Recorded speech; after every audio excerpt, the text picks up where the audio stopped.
Getting your child diagnosed with autism is a hard enough process, but it can be even harder when friends and family disagree with you. So in today's video, I want to discuss some strategies and things you can do when you want to have your child diagnosed, but you're being met with a lot of opposition from spouse or other loved ones.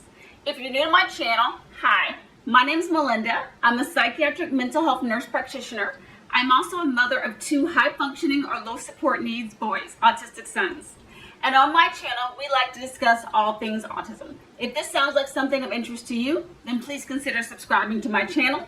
And also please consider sharing my videos with people who you also feel might benefit from the content.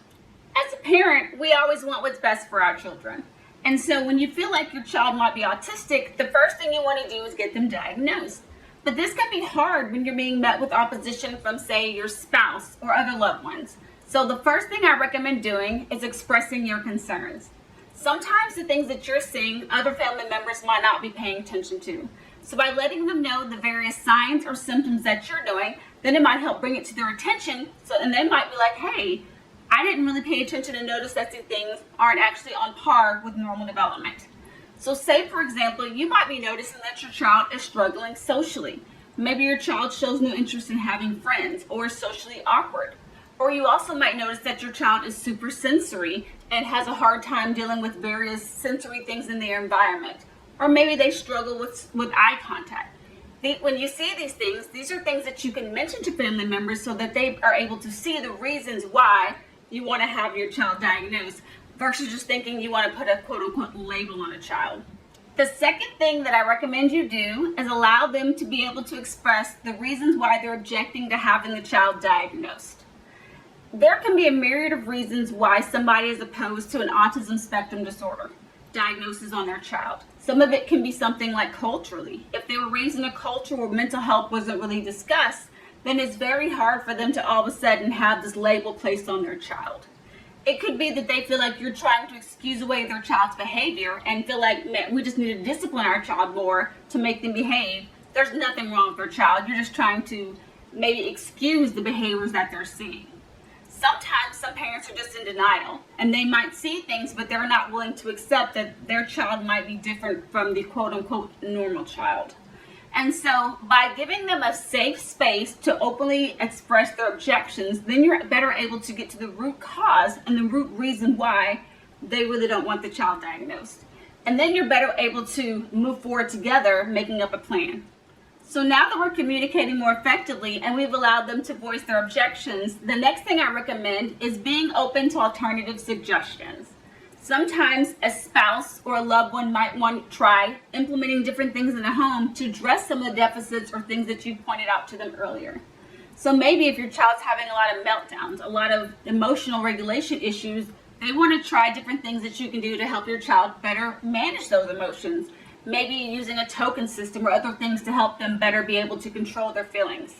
If your child is highly sensory, they might want to try different things to help to diminish or minimize how much that they react when exposed to certain sensory stimuli.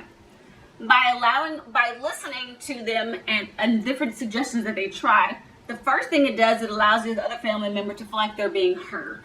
It's also helpful in the case that later down the line you do have to have the child diagnosed. They're less resistant to the process because they felt like that you were actually willing to try their things first.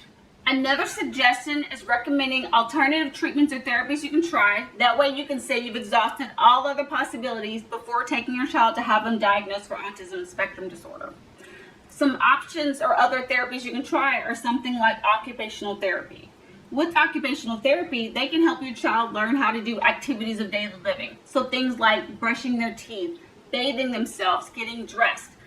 Occupational therapy can also be super helpful for that emotional and social dysregulation piece because a lot of times they tend to have social skills groups which help teach your child how to interact appropriately with peers.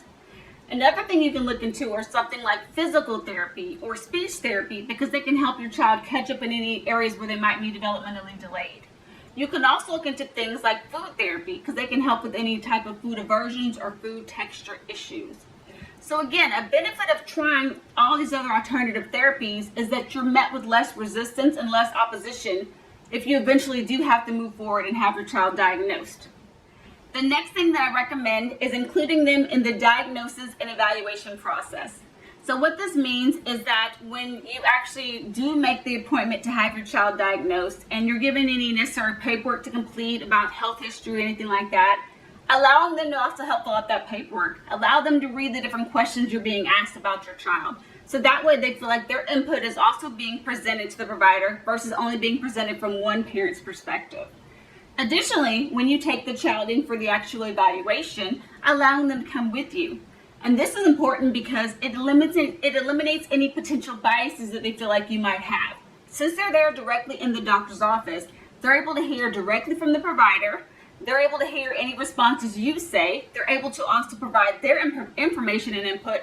And so they feel like they're included. And that way, if it does come back later that the child is autistic, then they know that it was not because you swayed the provider's decision one way or another. They were equally able to contribute, and they're more willing to accept that diagnosis if given. My last and probably most important tip is to follow your gut and do what you feel like is best for your child. When our son Andrew was first diagnosed with autism, he was the first of the two boys to be diagnosed. My husband and I did not see eye to eye. Because I work in mental health, I was the first one to notice certain types of delays and different signs and symptoms of autism in him.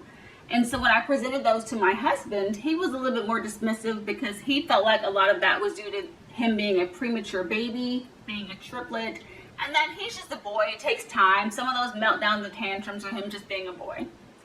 But because in my gut I felt like, no, there's something else going on, and I truly believed it was autism, I kept the dialogue going.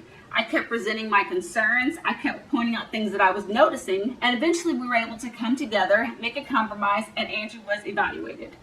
And I made sure as well that when we did have our son evaluated, we picked a doctor that we both felt comfortable with what they would say and were willing to accept whatever result it was, whether the doctor confirmed the diagnosis or not.